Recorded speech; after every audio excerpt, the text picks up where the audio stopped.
جہاں پر میں آپ سب کا انفرادی طور پر اور اجتماعی طور پر شکر گزار ہوں کہ آپ یہاں پر تشریف لائے، خاص طور پر جو دوسرے صوبوں سے میرے بھائی تشریف لائے ہیں۔ یہ اس کی روشنی میں ان اے وے یہ ایک ریویو میٹنگ ہے۔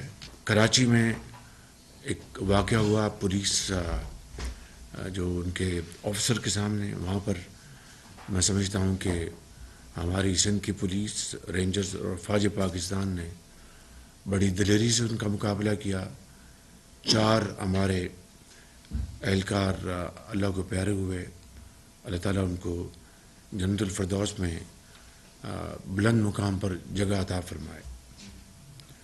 آج جو ہماری نشست ہے یہ اسی حوالے سے 3 سیگمنٹس ہیں، ایک نیکٹا ہے اور ایک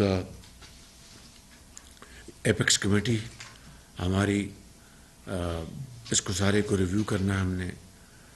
اور نیکٹا جو ہے یہ بذات خود ایک ڈورمنٹ ادارہ بن چکا ہے۔ اس کی جو جس مقصد کے لیے نیشنل ایکشن پلان جب بنا نیب، آفٹر وہ جو انتہائی افسوسناک واقعہ پشاور میں ہوا تھا آرمی پبلک اسکول میں، اس کے نتیجے میں نیشنل ایکشن پلان بنا۔ اور مجھے یہ کہنے میں کوئی تامل نہیں ہونا چاہیے کہ اس وقت میاں نواز شریف کی حکومت نے تمام سٹیک ہولڈرز کو انوائٹ کیا، ان کو بھی انوائٹ کیا جو کہ معاملات کو اسٹریٹ فارورڈ نہیں دیکھنا چاہتے تھے، جو چاہتے تھے کہ معاملات خراب ہوں، ان کو بھی انوائٹ کیا۔ وہ آئے اور وہاں پر بیٹھ کے ایک بڑا کمپریہنسو ڈسکشن ہوئی اور ایک نیشنل ایکشن پلان اس کے نتیجے میں بنا۔ ابھی جب پشاور کا سانحہ ہوا، میں نے تمام پولیٹیکل سٹیک ہولڈرز کو انوائٹ کیا، سب کو میں نے دعوت دی اور اپنے کولیگز کو میں نے درخواست کی کہ ان کو فون کر کے آپ دعوت دیں، جو کہ میں ان کی مہربانی انہوں نے فون کر کے ان کو دعوت دی۔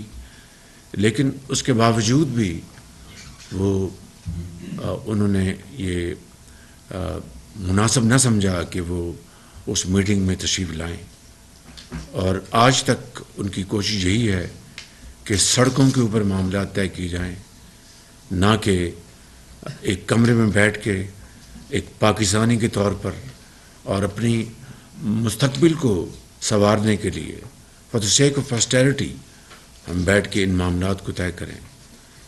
انفارچونیٹلی ہم اس کمرے میں بیٹھے ہیں، مگر ایک جو حصہ ہے وہ آج بھی سڑکوں پر جانا چاہتا ہے اور وہاں پر معاملات خراب کرنے کی پوری کوشش کی جا رہی ہے، جس کو جتنا بھی کنڈیم کیا جائے وہ کم ہے۔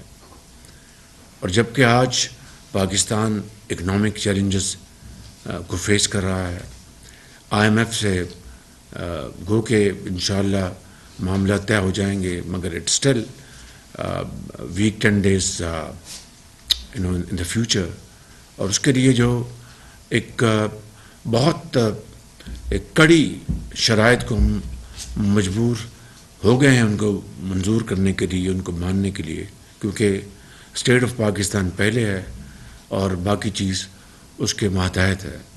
تو یقیناً آج یہ ہاؤس اور خاص طور پر میرے جو پولیٹیکل پارٹنرز ہیں ان سب نے اپنی جو پولیٹیکل سٹیک داؤ پہ لگائی ہے اور اسٹیٹ کو بچانے کے لیے دل کی اتھاہ گہرائیوں سے اور خلوص سے وہ پوری کوشش کر رہے ہیں۔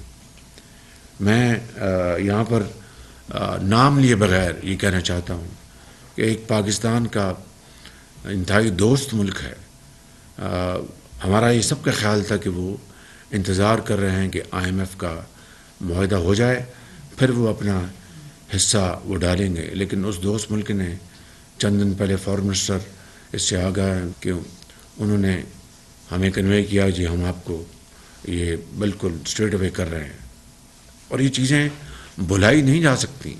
اس طرح کی اور بھی ماضی میں اس طرح کی ان کی جو پاکستان کے لیے درد دل سے ان کی جو کنٹریبیوشن ہے، ڈیٹ اگر ہم ایک قوم ہیں جو کہ ہم ہیں، اگر ہم میں ایک مسلمان کا خون دوڑ رہا ہے جو کہ ہم ہیں، ہم پاکستانی ہیں، تو ان نیکیوں کو، ان اچھائیوں کو ہمیں تا قیامت نہیں بھلانا چاہیے۔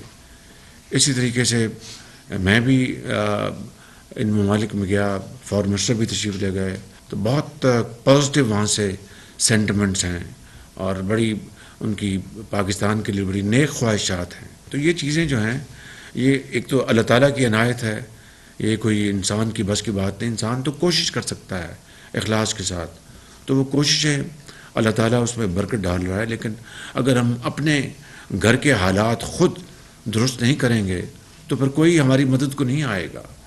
تو اس لیے میں سمجھتا ہوں کہ جو پولیٹیکل اسٹیبلٹی وہ ہر لحاظ سے مقدم ہے۔ آج مجھے ڈایا کہ ایک بہت خطرناک جو تھا سوسائڈ بامبر، ان کا انچارج جی، وہ جہنم رسید ہو گیا ہے۔ تو it's a great success story. اس طریقے سے کل بھی وہاں پر کچھ لوگ ان کے پکڑے گئے ہیں۔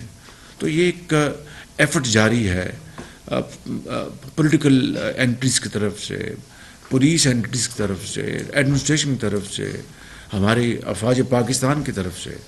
تو اگر اس میں بھی ہم نے انا پرستی دکھانی ہے، اس میں بھی ہم نے اپنی ذات کو مقدمہ رکھنا ہے اور پاکستان کو، میرے منہ میں خاک، اس کو کمپرومائز کرنا ہے پاکستان کے انٹرسٹ کو، تو یہ کہیں کی پاکستانیت نہیں ہے، یہ کہیں کی سیاست نہیں ہے، یہ کہیں کی مثبت سوچ نہیں ہے۔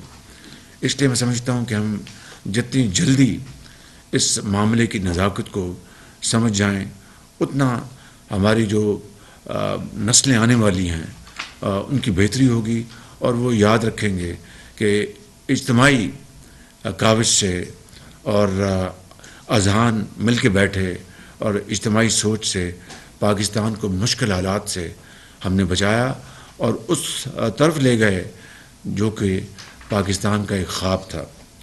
میں ابھی آپ کو بتانا چاہتا ہوں، میں جب چین گیا تھا، فارن منسٹر صاحب میرے ساتھ تھے، تو میں نے جو ان کے جواب میں جو کہا وہ یہی کہا کہ ان کی سیکورٹی ہماری اپنی سیکورٹی سے کم نہیں ہے، اگر زیادہ نہیں۔ تو ان کو اس کا ہمیشہ یہ احساس رہا کہ پاکستان ہمارا ایک بہترین دوست ملک ہے۔ آج پورے پاکستان کی یہاں پر پولیٹیکل لیڈرشپ بیٹھی ہے، ہمارے ڈیفنس کے جو ہمارے جو آفیسرز وہ تشریف فرما ہیں سپہ سالار کی قیادت میں، ہمارے پولیس آفیسرس ہیں اور دوسرے گورنمنٹ آفیشلس ہیں۔ یہ کہاں کا انصاف ہے کہ ایک اچھا بڑا ملک چل پڑا تھا، امن اور سکون قائم ہو گیا تھا، اور 83,000 پاکستان کے سپوت وہ شہید ہوئے، مائیں، بیٹے، والد، بچے، بچیاں، افواج پاکستان کے افسر، نوجوان، ان کے بچے، لا انفورسنگ ایجنسیز، سیاستدان، ان کے بچے۔ یہ جو کچھ امن پاکستان میں قائم ہوا ہے، یہ پاکستان کا امن نہیں ہے، دنیا کے لیے امن قائم ہوا، اور قربانیاں ہم نے دی ہیں۔ اور میں نے کہا کہ اس سے بڑی اور کوئی اس کی مثال نہیں، نہ کوئی ثبوت مہیا ہو سکتا ہے کہ 80,000 پاکستانیوں نے جام شہادت نوش کیا، اور یہاں پر پاکستان میں نہیں، دنیا کے لیے امن کا ہم نے ایک بندوبست کیا۔ یہ کوئی اور مثال عصر حاضر کی تاریخوں کو بتا دے۔ تو میں آج ختام یہ کہنا چاہتا ہوں، جو میں نے ابتدائی باتیں کی ہیں، کہ ہمیں اگر پاکستان کو ترقی کی راہ پر گامزن کرنا ہے، پاکستان کو ایک اکنامک ٹائگر بنانا ہے، غربت، بے روزگاری کا خاتمہ کرنا ہے، پاکستان کو اس کا کھویا مقام دلوانا ہے، تو پھر ہمیں اپنی تمام ذاتی پسند اور ناپسند اور انا کو ایک طرف کر کے we must rise above our likes and dislikes, اور اس ملک کے لیے ہم اکٹھے ہو کر اپنی تمام توانائیاں اس کے لیے صرف کر دیں۔ بس یہی راستہ ہے، نہ صرف پاکستان کو بچانے کا، بنانے کا، اور ایک عظیم ملک بنانے کا۔ ان الفاظ کے ساتھ میں آپ سب کا شکریہ ادا کرتا ہوں۔ وزیر اعظم محمد شہباز شریف کی نیشنل ایکشن پلان پر عمل درآمد کے جائزہ اجلاس کے دوران گفتگو. انہوں نے کہا کہ یہ پشاور سانحے کے بعد نیشنل ایکشن پلان پر عمل درآمد کا جائزہ اجلاس ہے، جبکہ گزشتہ اجلاس میں ہم نے نیشنل ایکشن پلان پر عمل درآمد سے متعلق فیصلے کیے تھے. ہماری سیکیورٹی فورسز نے بہادری سے دہشت گردی کا مقابلہ کیا. کراچی میں بھی انتہائی افسوسناک واقعہ پیش آیا، جبکہ آرمی پبلک اسکول پر حملے کے بعد نیشنل ایکشن پلان تشکیل دیا گیا تھا. نواز شریف کے دور میں نیشنل ایکشن پلان پر تمام سٹیک ہولڈرز کو متحد کیا گیا. انہوں نے کہا کہ سیکیورٹی فورسز ملک کی سلامتی یقینی بنانے کے لیے پرعزم ہیں. ملک کو مشکلات سے نکالنے کی حکومت نے ذمہ داری لی ہے. ایک سیاسی جماعت نے اجلاس میں شرکت نہیں کی، جبکہ IMF سے معاملات جلد طے پا جائیں گے.